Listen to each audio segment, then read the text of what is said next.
नमस्कार बच्चों, कैसे हैं आप सब। आशा करती हूँ आप सभी अच्छे होंगे, स्वस्थ होंगे, खुश होंगे और अपनी पढ़ाई भी अच्छे से कर रहे होंगे। तो जैसा कि आप सभी जानते हैं, मैं हूँ आपकी हिंदी की अध्यापिका और मैं स्वागत करती हूँ आप सभी का आईसीटी वर्चुअल क्लासरूम में।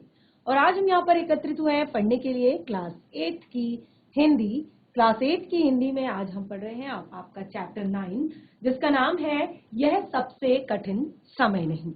और इसकी लेखिका है जया जादवानी जी। तो ये जो आपका चैप्टर है, यह सबसे कठिन समय नहीं, इसमें क्या आपको बताया गया है, जैसे कि आप अपने चैप्टर का नाम ही देख रहे हैं कि यह सबसे कठिन समय नहीं। तो इसका जो एक मेन उद्देश्य है, इस कविता का जो एक मेन उद्देश्य है, वो है इंसान को आशावादी बनाना, साहसी बनाना, परिश्रमी बनाना, नैतिक और चारित्रिक गुणों को विकसित करना। यानी कि आपके अंदर आपको आशावादी बनाना जीवन के प्रति। आपके अंदर, जैसे कि कहा गया है कि यह सबसे कठिन समय नहीं। कई बार क्या होता है कि हम हमारे जीवन में देखिए सुख और दुख और लगे रहते हैं। कई बार कुछ ऐसी परिस्थितियां भी आ जाती हैं, कुछ ऐसी कठिन परिस्थितियां भी आ जाती हैं जिनसे हम कई बार हमारा जो धैर्य है वो खोने लगते हैं, हम अपना धैर्य खोने लगते हैं, हम टूटने लगते हैं। हम उस टाइम को ये मान लेते हैं कि मेरे जीवन का सबसे बड़ा दुख है।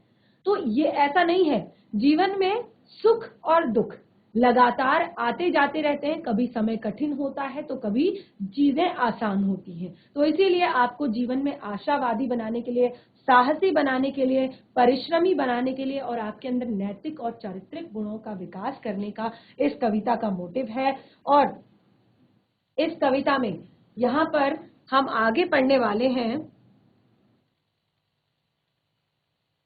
सबसे पहले इसका जो विशेष उद्देश्य है, जैसे कि मैंने आपको क्लियर किया कि चाहे समय अच्छा हो या बुरा हो, समय चाहे अच्छा हो या बुरा हो, क्योंकि कविता का नाम ही, अगर आप नाम पे ही गौर करेंगे तो ये विशेषता आपको ऐसे ही क्लियर हो जाएगी कि चाहे समय अच्छा हो या बुरा हो, हमें हर परिस्थिति का सामना करना चाहिए। कैसे करना चाहिए? डटकर करना चाहिए। यानी कि कभी भी निराश, उदास और आशाहीन नहीं होना चाहिए। कठिनाई से हमें सामना करके बुरे समय को भी अच्छे समय में बदलना चाहिए। यानी कि उससे डरना नहीं चाहिए, उससे भयभीत नहीं होना चाहिए, उसमें धैर्य नहीं खोना चाहिए, उसमें अपने जीवन के प्रति आशा नहीं खोनी चाहिए। तो जीवन के प्रति जो उत्साह है उसको नहीं खोना चाहिए। तो ये इस कविता का विशेष उद्देश्य है जो आपको यहाँ पर बताया। अब हम शुरू करते हैं अपने कविता की जो मेन यहाँ पर सामग्री है उसको। तो ये सारी चीजें हम यूज करेंगे अपने पढ़ने में। उसके बाद कुछ बोध ग्रहण से संबंधित प्रश्न, यानी कि कठिन समय से आप क्या समझते हैं। पहला प्रश्न आप लोगों के लिए है, जैसे कि कहा कि यह सबसे कठिन समय नहीं। कठिन समय से आप क्या समझते हैं? क्या होता है कठिन समय? कब आपको लगता है? अभी देखिए आप क्लास 8 में हैं और आपको भी लगता होगा आज के टाइम में स्कूल के बच्चों की लाइफ सबसे ज्यादा हैक्टिक है। सबसे ज्यादा उनको ही लगता है कि अरे जितनी भी प्रॉब्लम्स हैं सिर्फ हमारी ही लाइफ में है, क्योंकि आगे की लाइफ उन्होंने अभी देखी नहीं है। तो उनको लगता है कि जितनी ज्यादा समस्याएं हैं, जितनी ज्यादा प्रॉब्लम्स हैं, सिर्फ और सिर्फ हमारे लिए हैं। तो क्या ऐसी कठिन परिस्थितियां हैं आपके जीवन में? कोई भी बच्चा शेयर कर सकता है अपने जीवन का कठिन समय, यानी कि क्या समझते हैं आप कठिन समय से। क्या है कठिन समय, किसे कहते हैं कठिन समय? पहला प्रश्न ये है। दूसरा है, आपको अपने जीवन में कठिन समय का एहसास कब होता है? अगर आप चाहें तो एक ही उत्तर में एक ही प्रश्न में दोनों प्रश्नों का उत्तर दे सकते हैं कि आपको अपने जीवन में सबसे ज्यादा कठिन समय कौन सा लगता है। तो मुझे तो लगता है कि एग्जाम का टाइम आपको लगता है कि अरे ये एग्जाम आते ही क्यों है, ये एग्जाम होते ही क्यों है। काश हम ऐसे ही 6 से 7th में, 7th से 8th में, 8th से 9th में ऐसे ही आगे बढ़ते जाते। ये एग्जाम तो होने ही नहीं चाहिए थे हमारे जीवन में। तो मुझे लगता है बच्चों के लिए सबसे कठिन समय उनके जीवन का होता है उनके एग्जाम। बाकी अभी तक बच्चों पे ऐसा नहीं है कि बच्चों पे कोई प्रेशर डाला जाता है या और चीजें होती हैं, कई बच्चों के साथ हो सकती हैं, लेकिन ज्यादातर बच्चों के लिए पढ़ाई सबसे मेन होती है इस टाइम पे। जब आप अपनी स्कूलिंग कर रहे होते हैं खास तौर पर। तो इन दो प्रश्नों के उत्तर आप सोचिए कि सबसे पहले तो आपके जीवन का सबसे कठिन समय क्या है, और शुरू करते हैं हम पढ़ना यहाँ पर अपने चैप्टर को। नहीं, यह सबसे कठिन समय नहीं, नहीं यह सबसे कठिन समय नहीं, अभी भी दबा है चिड़िया की चोंच में तिनका और वो उड़ने की तैयारी में है। अभी भी दबा है चिड़िया की चोंच में तिनका और वो उड़ने की तैयारी में है।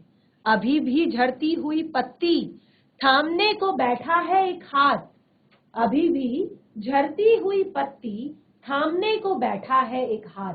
तो यहाँ पर क्या कह रहे हैं कवि, क्या कह रहे हैं कि अभी नहीं, यह सबसे कठिन समय नहीं, यानी कि अभी इतना ज्यादा कठिन समय नहीं आया है, इतना भी बुरा वक्त नहीं आया है, अभी भी दबा है चिड़िया की चोंच में एक तिनका, यानी कि चिड़िया की हेल्प कोई नहीं करता, चिड़िया की मदद कोई नहीं करता। अगर हमें घर बनाना है तो हमारी मदद हम अपने लिए स्पेशल कारीगर लेकर आते हैं, घर बनाते हैं, अलग अलग चीज के अलग अलग कारीगर होते हैं। अगर पैसों की भी मदद करनी हो तो हमारे रिलेटिव्स, हमारे बैंक, सब हमारी मदद करते हैं, लेकिन चिड़िया की मदद कोई नहीं करता। कोई भी चिड़िया को घोंसला बनाकर नहीं देता है, वो खुद से अपने घोंसले का निर्माण करती है। तो अभी इतना बुरा वक्त नहीं आया है कि चिड़िया अपना घोंसला ना बना पाए, अभी भी उसकी चोंच में वो तिनका दबा हुआ है, यानी कि जीवन के प्रति आशा उसके मन में है और वह उड़ने की तैयारी में है, यानी कि अपने उस तिनके को लेकर अभी भी वो उड़ने की तैयारी में है। अभी भी झड़ती हुई पत्तियों, यानी कि अभी भी झड़ती हुई पत्तियों, जो पेड़ से पत्तियां गिर रही हैं, उनको थामने के लिए बैठा है एक हाथ, यानी कि उनको भी थामने के लिए।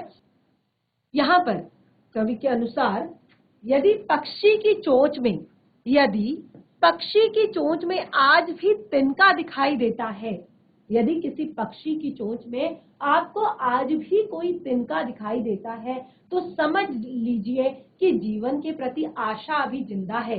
यानी कि पक्षियों ने तक, इतनी छोटी चिड़िया जिसकी कोई हेल्प नहीं करता, जिसकी कोई मदद नहीं करता, जो आज खुद अपनी मदद करने के लिए तैयार है, तो समझ लीजिए आप तो दुनिया के सबसे बुद्धिमान माने जाते हैं, सबसे बुद्धिमान प्राणी माने जाते हैं।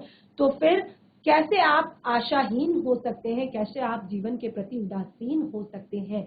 तो क्या यहाँ पर कवि कह रहे हैं कि उनके अनुसार यदि पक्षी की चोंच में आज भी तिनका दिखाई दे, तो समझ लेना कि अभी भी जीवन की आशा जो है जीवित है और बहुत कुछ शेष है, यानी कि जीवन में अभी बहुत कुछ शेष है।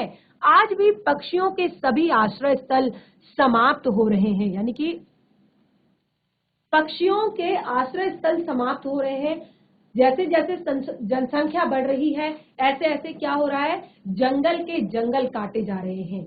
लोगों को के पास पेड़ पौधे लगाने के लिए जगह नहीं है, क्योंकि इतनी ज्यादा जनसंख्या हो गई है कि अब जंगल काटकर वहां पर शहर बसाए जा रहे हैं, वहां पर बिल्डिंगें बनाई जा रही हैं, वहां पर और चीजें, स्कूल बनाए जा रहे हैं, हॉस्पिटल बनाए जा रहे हैं, और बहुत सारे संस्थान बनाए जा रहे हैं। तो जब इतनी सारी चीजें होने के बावजूद भी अगर आपको चिड़िया की चोंच में तिनका दिखाई देता है, तो इस बात की ओर ये संकेत करता है कि उनका अस्तित्व आज भी कायम है। यानी कि भले ही संकटग्रस्त वो हो चुकी हैं, भले ही खतरे में वो हैं, लेकिन अस्तित्व आज भी जिंदा है। यानी कि ये अभी सबसे कठिन समय नहीं है, आप इसे संभाल सकते हैं, आप इसे ठीक कर सकते हैं। आगे कहते हैं, अभी भी ऐसे बहुत से हाथ विद्यमान हैं जो पत्तियों के गिरने से प्रसन्न होते हैं, यानी कि पत्तियों के हाथ पर गिरने से प्रसन्न होते हैं। यानी कि पेड़ पौधे, जैसे होता है ना, लोग पेड़ पौधे आसपास लगाना नहीं चाहते कि कूड़ा हो जाता है, गंदगी हो जाती है। तो कई बार ऐसे लोग भी हैं, यानी कि जो प्रकृति प्रेमी लोग हैं, जो प्रकृति को बचाना चाहते हैं, जो पेड़ पौधे लगाना चाहते हैं, जो पेड़ पौधों से प्रेम करते हैं, तो आज भी ऐसे बहुत सारे हाथ जो हैं जो पेड़ की पत्ती को बचाते हैं, पेड़ की पत्ती को सुरक्षित करते हैं। तो क्या कहते हैं कि आदमी के पास समय नहीं है कि वो प्रकृति के बीच रहे, परंतु हाथ हमें इस बात की ओर संकेत करते हैं कि अभी भी ऐसे लोग विद्यमान हैं। बहुत ज्यादा हमारे जीवन में दौड़ भाग हो चुकी है, बहुत सारी चीजें ऐसी हैं कि हम दिन भर उसी में लगे रहते हैं, हम प्रकृति की तरफ हम ध्यान ही नहीं देते। एक तरह से देखा जाए तो हम ना चाहते हुए भी प्रकृति को नुकसान पहुंचा रहे हैं। प्रकृति का हम अपनी पृथ्वी पर बहुत सारी ऐसी गैसेस उत्पन्न कर रहे हैं अपने जो संसाधन हैं उनसे, या फिर अपने जो चीजें हम यूज करते हैं अपनी सुख सुविधा के लिए, उसके बावजूद भी अगर देखा जाए तो आज भी कुछ ऐसे हाथ यानी कि कुछ ऐसे लोग हैं जो प्रकृति को बचाने का काम करते हैं, प्रकृति को बचाने में जुटे हुए हैं। तो आप भी इसमें अपना सहयोग कर सकते हैं, क्योंकि अभी ये इतना ज्यादा कठिन समय नहीं आया है, यानी कि अभी सिचुएशन हाथ से नहीं निकली है, अभी आप उसको संभाल सकते हैं, अभी आप उस पर और काम कर सकते हैं। तो यह सबसे कठिन समय नहीं है। अगले स्टैंजे की तरफ बढ़ते हैं। अभी भी भीड़ है स्टेशन पर, अभी भी भीड़ है स्टेशन पर, अभी भी रेलगाड़ी जाती है गंतव्य तक, अभी भी रेलगाड़ी जाती है गंतव्य तक, जहां कोई कर रहा होगा प्रतीक्षा, जहां कोई कर रहा होगा प्रतीक्षा। अभी भी कहता है कोई किसी को, जल्दी आ जाओ, अब सूरज ढलने का वक्त हो चुका है, अब सूरज डूबने का वक्त हो चुका है। तो यानी कि अभी भी यहाँ पर क्या कहते हैं कवि कि अभी भी भीड़ है स्टेशन पर, अभी भी रेलगाड़ियां जाती हैं गंतव्य तक, भले ही आदमी, अभी भी भीड़ है स्टेशन पर, अभी भी भीड़ है स्टेशन पर, अभी भी रेलगाड़ी जाती है गंतव्य तक, अभी भी रेलगाड़ी जाती है गंतव्य तक, जहां कोई कर रहा होगा प्रतीक्षा, जहां कोई कर रहा होगा प्रतीक्षा। अभी भी कहता है कोई किसी को, जल्दी आ जाओ कि अब सूरज डूबने का वक्त हो चुका है, जल्दी आ जाओ, अब सूरज डूबने का वक्त हो चुका है। तो जैसे कि आप यहाँ पर हम पढ़ रहे हैं कि अभी सबसे कठिन समय नहीं, यह सबसे कठिन समय नहीं।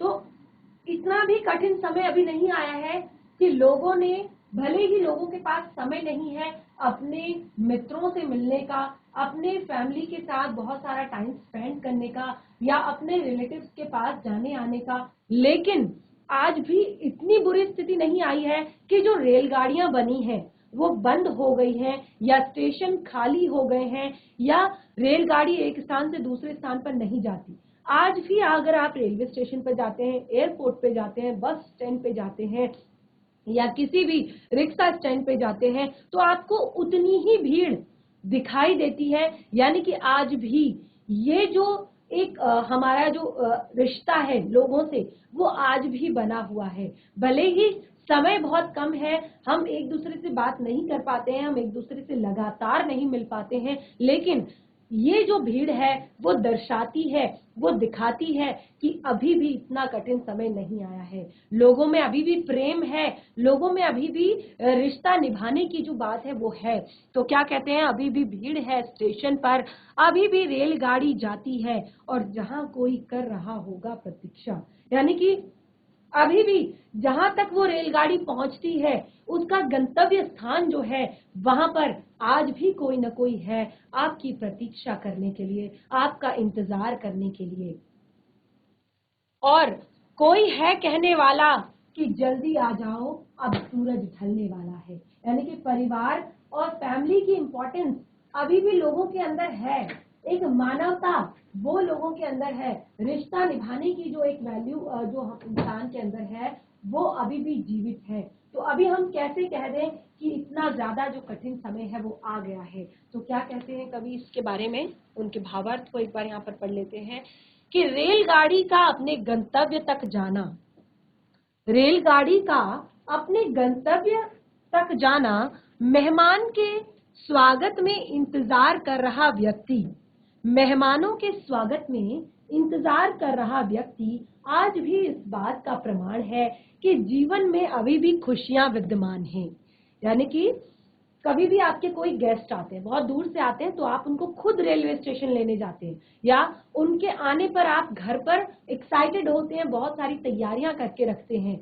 तो रेलगाड़ी का अपने गंतव्य तक जाना, घर पर मेहमान के स्वागत में उसका इंतजार करना, आज भी इस बात का प्रमाण है कि व्यक्ति जो लोगों के जीवन में अभी भी खुशियां जो है बरकरार है, खुशियां अभी भी विद्यमान है। और लेखिका उदाहरण देकर अपने बात को स्पष्ट करती हैं। क्या कहती हैं कि वह अपने घर पर खाने के इंतजार में बैठी माँ, बहन या पत्नी का जिक्र करती है। जैसे कि दिन भर जॉब करने के बाद, दिन भर काम करने के बाद शाम का समय जब होता है, तो अक्सर आप भी अपने पिताजी, अपनी माता का इंतजार करते होंगे जब शाम का वक्त होता है, क्योंकि आजकल ज्यादातर मदर फादर दोनों वर्किंग होते हैं। तो पहले के समय में हमें अपने पापा का बहुत ज्यादा इंतजार रहता था कि वो शाम के समय में कब आएंगे, किस टाइम पे आएंगे।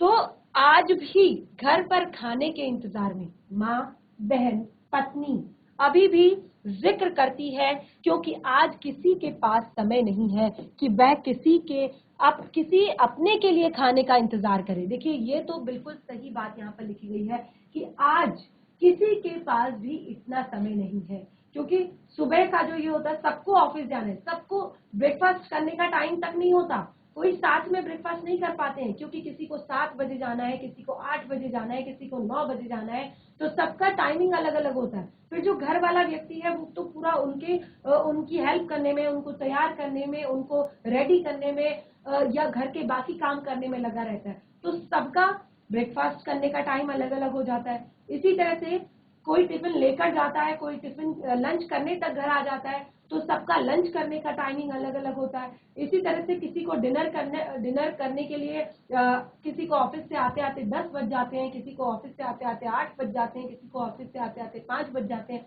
तो सबकी टाइमिंग अलग अलग है। यानी कि आज के समय में किसी के पास इतना वक्त नहीं है कि वो अपनों का इंतजार करे, साथ में टेबल में खाना खाने के लिए, साथ में बैठने के लिए, साथ में गपशप करने के लिए।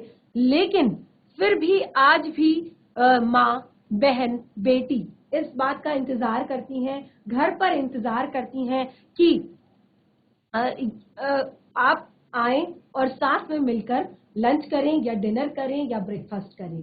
तो ये इंतजार इस बात की ओर संकेत करता है कि आज भी आपको चाहने वाले, आज भी आपको मानने वाले, आज भी आपको दिल से प्रेम करने वाले आपके घर पर मौजूद हैं। तो अभी इतना ज्यादा कठिन समय भी नहीं आया है। हाँ, लोगों के पास एक दूसरे के लिए समय नहीं है, लोगों के पास अच्छा टाइम स्पेंड करने के लिए समय नहीं है, लेकिन इतना बुरा समय भी नहीं आया है कि एक दूसरे की दुश्मन ही बन जाए। तो अभी भी स्थिति को संभाला जा सकता है और टाइम निकाला जा सकता है। तो इतना भी अभी कठिन समय नहीं आया है।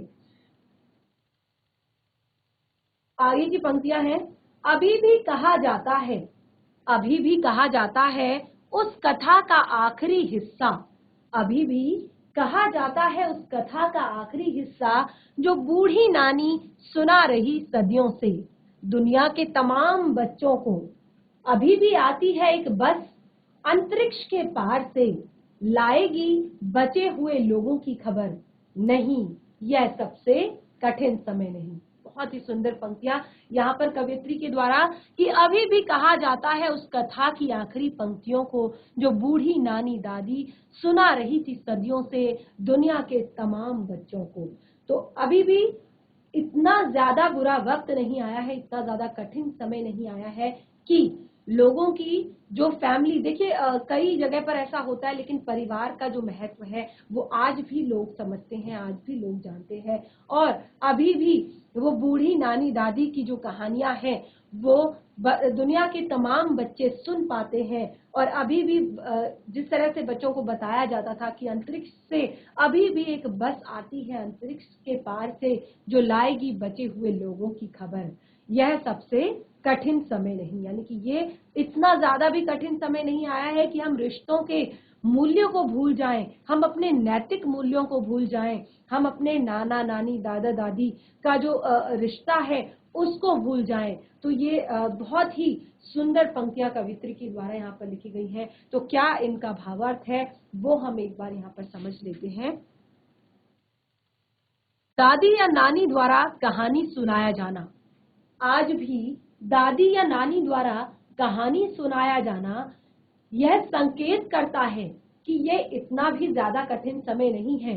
अब भी जीवन में आशा और खुशियां शेष हैं, यानी कि अब भी हमारा लोगों के से जो कनेक्शन है वो बना हुआ है, हमारे अंदर नैतिक मूल्य बने हुए हैं, हम अपने बड़ों का सम्मान करते हैं, हम अपने बड़ों की इज्जत करते हैं, उनकी सुरक्षा करते हैं। तो ये सारी चीजें अभी भी हमारे जीवन में है और ये इतना भी कठिन समय नहीं है। तो आप इसको बचा सकते हैं, इसको सुरक्षित कर सकते हैं। तो इस तरह से हमने यहाँ पर